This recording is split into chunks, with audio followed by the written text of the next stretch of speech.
زما د سپین ږیرو سره ډېر په درنښت هیله ده چې دا لور دا د پیسو د ګټلو ذریعه نه ده، دا ستا په لاس کې مال نه دی، دا یو منځ نه ده چې ته خرڅې. کمې پیسې چې ته د لور پر سر باندې اخر دا تا ته حرامې دي، د څو چې د دې رضا نه وي دا ته خوړلی نه. نبي علیه الصلاة والسلام روایت لا یحل مال امرئ مسلم الا بطیب نفس. د مسلمان مال بل مسلمان ته حلال نه دی، حرام دی، البته کې هغه په خپل رضا او خوښه ورکړي بیا مشکل نه ده. ستا د لور مال ته پوښتنه وکړه دا ته حلال نه دی،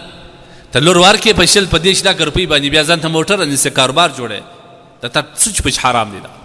دا ته کله روان تا د لور سې اجازه اخیستې ده، تا لور ته د دې ولور اختیار ورکړی دی. بیا خلک اوس خو زموږ پښتانه خو بیا بل دلیل وایي، دا د بې غیرتي دلیل دی چې دا 20 کاله ما په کور کې را روزل، ما خواړه ورکول، ما را لوی کړل، ما علاج پکوي، اوس زه د پیسو حق نه لرم. نو که تا د دې دپاره کړي چې بیا سبا زه د دې ولور اخلم، د دې چې ما کم خرچه کړی ده په دې چې ما څه خوړل دي هغه به ځینې کاټوم درته بې غیرته سړی ستا نه. ته د لورو پیسو دغلې دا خو د الله د لورې د دوی نه په قبر ته واجب شوی،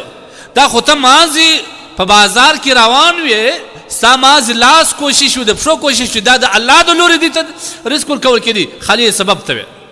نو هغې سنات هم ته په راځه.